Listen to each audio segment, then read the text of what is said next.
skin, so if you're using this knife, you really should wear some gloves. For this price, I have to say I'm very disappointed. Not, and with the Fallkniven S1, I really have to say I wouldn't buy it again. I know this is a pretty tough review, but that's my honest opinion. So thank you for watching. Please don't forget to subscribe to my channel if you want to see more videos like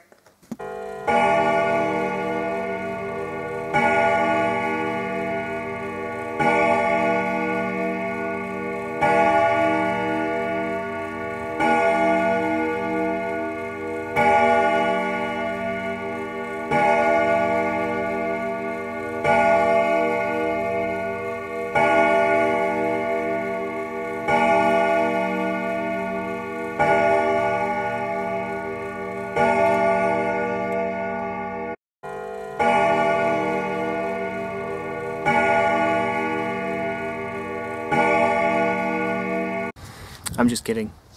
Survival Lily did a video that a few people have asked me about. You've probably seen it before you've seen this, because she is one of the biggest YouTubers and I am one of the smallest. At any rate, she took this knife, the Fallkniven S1, which is something they've had really good things to say about. She used it, and then she had some not very good things to say about it instead. So when a much bigger YouTuber than you does a much more comprehensive test on a piece of gear that you've said was excellent, and says it's not excellent, you've got three choices. Make a response video, think about the differences between her and your use. You can throw the knife in the bin, or you can kill yourself. As tempting as the second two options were, I thought I'd go with the first one and just wrap up what I now think of the S1, having seen Lillys' video. Just some background on her, she's a very good YouTuber. She does far more comprehensive outdoor tasks than I would suggest 90% of the other YouTubers, at least the ones that actually show themselves doing things. A lot of us other knife guys kind of go out with the express intention of testing a knife. She actually goes out and does the survival tasks. That's the scope of her channel.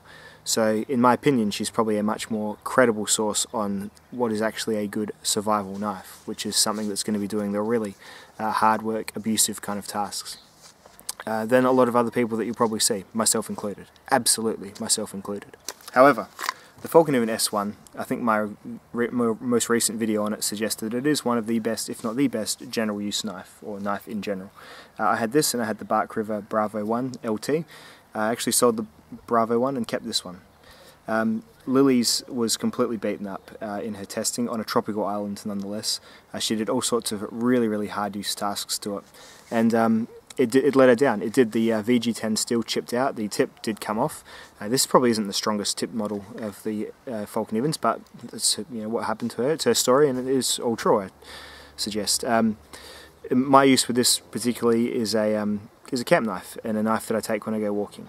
If I was to somehow fall into a survival situation, I would probably attempt at using it as my survival knife, and I think its overall structure and integrity did stay and would stay sound, as it did with Lily. The knife did chip, but however it still remains as a one-piece, relatively sharpish object that you could still use or continue to use. As far as survival knives go, I think it would quite often be the case that it is almost a single-use item per survival situation. So say if you were trapped on an island like she was, I don't think there'd be many knives out there that weren't quite beaten up afterwards. However, in her opinion, this steel didn't hold up, which, as you see when you look at her video, it certainly didn't. So how do I feel about this? Has it changed my opinion on what I've said previously on the Fallkniven S1? Well, it has certainly made me probably rethink as recommending it as a absolute hardcore survival knife. I mean, Lily was doing things like using this divot here for a bow drill and hitting the back of it. She hit the back of it with rocks, which she obviously said was not ideal as well, but and it didn't. It has been really badly beaten up as a result of that.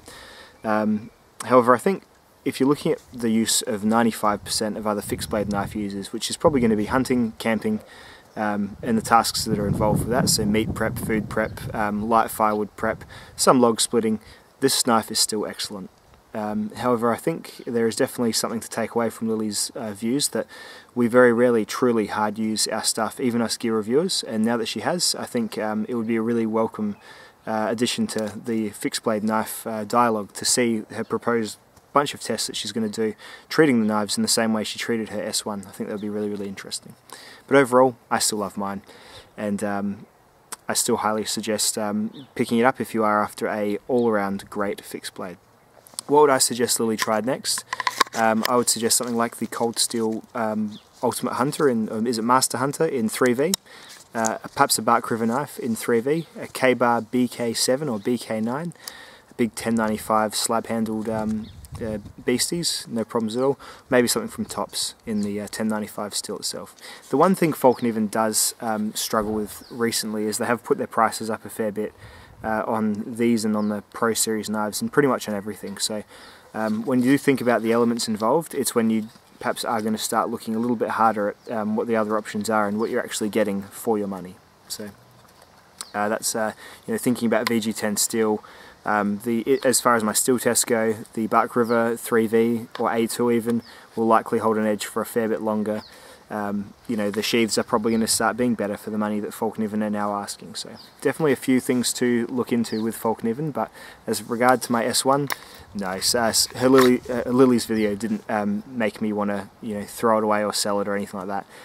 For my purposes, and I think for most purposes, it is still a great knife. Just for hers, I completely respect that it let her down, and I can completely see why.